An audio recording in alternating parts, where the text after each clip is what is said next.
Alors aujourd'hui, je vais vous présenter la place des animaux dans l'arbre phylogénétique. Donc auparavant, on a vu la place des algues dans l'arbre phylogénétique. Vous verrez avec Monsieur Bousquet plus précisément où sont les végétaux dans cet arbre phylogénétique. Et moi, je vais m'intéresser essentiellement aux animaux, qu'on appelle aussi les métazoaires.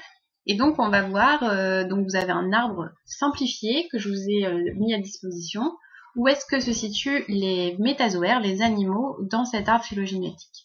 Donc, les animaux appartiennent au groupe des eucaryotes. Donc, je vous rappelle qu'il y a 3 grands phylums, les eucaryotes, les archées et les eubactéries. Donc, les eucaryotes, ce sont des organismes qui possèdent des cellules avec des noyaux. Vrai noyau, carillon, c'est le noyau. Donc ils ont un vrai noyau et ils possèdent également des organites délimités par des membranes intracellulaires. Donc ils ont une compartimentation intracellulaire. Au sein des eucaryotes, il y a ceux qui ont hérité d'un plaste par endosymbiose primaire et secondaire.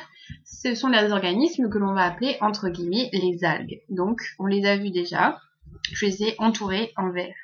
Donc vous avez la lignée verte, les dinophytes, les straménopies, donc la lignée brune, les cryptophytes, les aptophytes, et ainsi de suite. Ensuite, il y a un ensemble d'organismes unicellulaires qui ne sont pas capables de réaliser la photosynthèse, qui sont donc hétérotrophes et qui sont unicellulaires. Et l'ensemble de ces organismes, avant, on les regroupait dans un phylum qu'on appelait les protozoaires et qui est en fait polyphylétique. Donc c'est l'ensemble des organismes qui sont entourés en noir ici. Donc vous avez les ciliés comme les paramécies, les apicomplexés qui sont des parasites pour certains, les foraminifères que vous avez étudiés notamment dans les stratifications des roches pour dater en stratigraphie.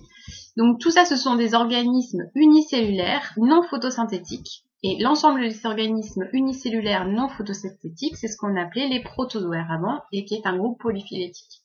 Donc les années précédentes, je vous faisais un petit cours sur les protozoaires en essayant de les regrouper. Mais cette année, on n'aura pas le temps de le faire vu le phénomène de confinement. Les métazoaires, si vous regardez, donc ce sont les animaux, ce sont des organismes pluricellulaires hétérotrophes. Et quand on regarde, en fait, ça constitue un seul groupe dans l'arbre du vivant. Donc on peut considérer qu'il y a un seul ancêtre commun à l'ensemble des animaux, c'est-à-dire des organismes pluricellulaires hétérotrophes sur Terre. Et donc c'est un groupe monophylétique. Quand on regarde ce groupe monophylétique des métazoaires qui est ici, j'ai perdu ma souris, que vous voyez mais moi que je vois pas. Donc les métazoaires, eux, sont les groupes frères des champignons. Donc finalement, on a plus d'affinité en tant qu'animal avec un champignon qu'avec une algue par exemple, entre guillemets en mettant algue, ou qu'un autre protozoaire. Donc on va aller un petit peu noter tout ça. Donc, je vais vous donner un arbre à compléter. Donc, vous allez le prendre sur Internet et vous allez remplir cet arbre, donc soit en l'imprimant, soit en le remplissant via PDF Creator.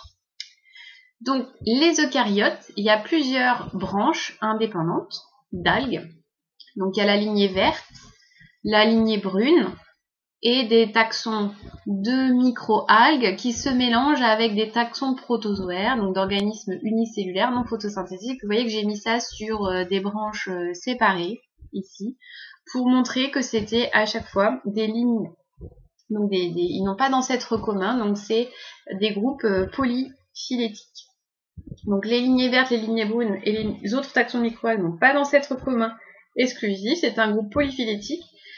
Les taxons de protozoaires, il y en a plusieurs en fait, j'ai mis plusieurs traits pour dire qu'il y avait plusieurs groupes qui donc sont pas liés par un ancêtre commun, donc c'est aussi un groupe polyphylétique.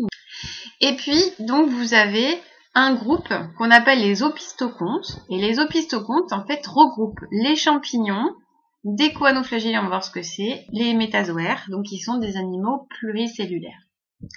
Donc, les métazoaires appartiennent aux eucaryotes. Donc, le caractère dérivé propre, c'est-à-dire l'apomorphie, donc les caractères qui sont apparus chez les eucaryotes, qui sont dérivés, qui sont partagés par tous les eucaryotes, sont la présence d'un noyau, d'un ADN en chromosome linéaire et non circulaire comme les eubactéries, et la présence d'organites intracellulaires délimités par une membrane, notamment la mitochondrie. Mais par exemple dans la lignée verte, la lignée brune et les autres taxons de microalgues, nous avons également des chloroplastes. Le rapprochement des champignons et des métazoaires, on n'a pas forcément de critères très marquants à vous donner. Un des critères, c'est déjà des critères moléculaires. Quand on regarde les séquences d'ADN, on peut dire que finalement les champignons et les métazoaires sont plus proches.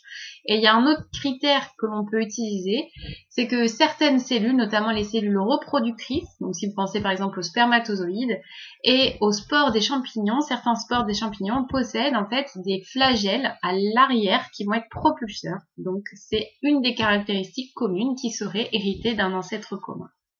Donc dites-vous que vous êtes finalement proche des champignons. Alors les métazoaires, ce sont des animaux pluricellulaires.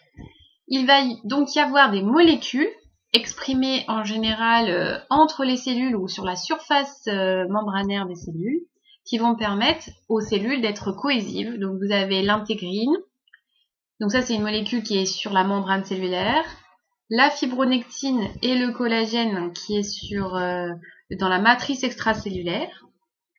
Donc ça va permettre aux cellules de s'ancrer sur la matrice extracellulaire. Donc je vous renvoie à vos cours d'histologie. Les desmosomes, ce sont des structures qui vont permettre l'adhésion entre les cellules, c'est des onctions intercellulaires. Donc ça va permettre la cohésion entre les cellules puisque ce sont des organismes pluricellulaires. Et un autre caractère qu'on observe, c'est la structure du spermatozoïde qui est commune aux différents types d'animaux. Donc voilà, ça c'est un arbre qu'il faut connaître pour pouvoir dire et donc extraire les trois notions suivantes, que les algues sont polyphylétiques, les protozoaires aussi, donc ça c'est ma première notion. La deuxième notion, c'est que les métazoaires, eux, sont monophylétiques et que le groupe frère de ces métazoaires sont les champignons, puisqu'ils possèdent un ancêtre commun, ici, qui est ici, et donc l'ensemble formé par les champignons et les métazoaires s'appelle les opisthocondres. Donc je ne vous demande pas de retenir le terme de opisthocondre. Par contre, le terme de métazoaire est à connaître. Dans les organismes non photosynthétiques, vous avez donc les organismes unicellulaires non photosynthétiques qui n'ont pas d'affinité avec les champignons, si on regarde l'arbre, qu'on appelle les protozoaires. Donc les protozoaires, c'est un vieux terme désuet qui est un groupe polyphylétique et donc ça englobe une grande variété d'organismes, de micro-organismes unicellulaires, par exemple les amibes, les paramécies et d'autres parasites qui sont plutôt étudiés par exemple en analyse biologique et biochimique, en parasitologie. Et puis vous avez les êtres vivants hétérotrophes pluricellulaires non photosynthétiques qui sont les métazoaires. Donc c'est un groupe monophylétique qui est le groupe frère des vrais champignons. Les métazoaires ont un flagelle propulseur comme les opisthocondres, donc comme les champignons au niveau de leurs cellules reproductrices, donc par exemple les spermatozoïdes. Et donc ils font partie, si on va un peu plus loin, on voit donc qu'ils sont groupe frères des champignons. Et ils ont été regroupés, donc si on va plus loin dans la généalogie, ils sont encore plus affiliés avec les choanoflagellés. Alors les choanoflagellés, c'est des organismes unicellulaires, donc il y a une cellule avec une petite collerette et un flagelle à l'intérieur, qui s'assemblent par 4 ou 5 sur une tige. Et en fait, on va voir que ces cellules, qu'on appelle les choanoflagellés, ressemblent énormément à des cellules qu'on trouve sur les spongiaires, et donc qui sont des métazoaires. Et donc c'est pour ça qu'au départ, on les avait regroupés, les choanocytes, avec ces métazoaires. Mais maintenant, ça a été validé par d'autres critères qui sont la génétique, et donc c'est les matrices de distance qui ont permis de faire aussi ce regroupement. Donc ça, je vous renvoie au TD sur la phénétique que l'on réalisait. Donc, on est groupe frère des champignons, mais si on va plus dans le détail, on peut même dire qu'on a quand même plus d'affinité encore avec les choanoflagellés, qui sont ces organismes unicellulaires qui vivent en petites colonies, on va dire. Donc, ils sont des organismes unicellulaires marins, et généralement fixés, mais qui peuvent être libres aussi. Et donc, tous les métazoaires sont pluricellulaires. Ce sont des organismes pluricellulaires qui contiennent des vrais tissus. Et donc, on verra ensuite un peu plus leur classification. Donc voilà ce qu'il faut retenir sur les métazoaires. Donc c'est un nouveau mot que vous pouvez ajouter dans votre dictionnaire des mots compliqués, parce que vous allez voir qu'il y en a beaucoup.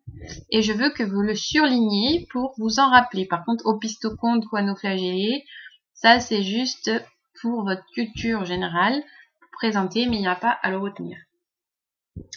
Donc ici, vous allez avoir la classification des métazoaires. Ça, c'est le deuxième arbre à connaître.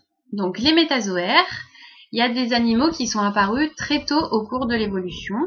Donc ce sont les spongiaires. Donc j'ai mis 3 lignes pour dire qu'en fait ça regroupait 3 taxons qu'au départ on considérait comme non associés par un ancêtre commun. Alors parfois ça change et maintenant il y aurait quand même une idée que les spongiaires sont monophylétiques. Donc les spongiaires, c'est le groupe basal. Donc dans cette fiche, on va voir comment s'organiser les éponges et comment s'organiser les cnidaires. Donc dans les cnidaires, vous avez les méduses. On va voir que c'est une forme de vie des cnidaires.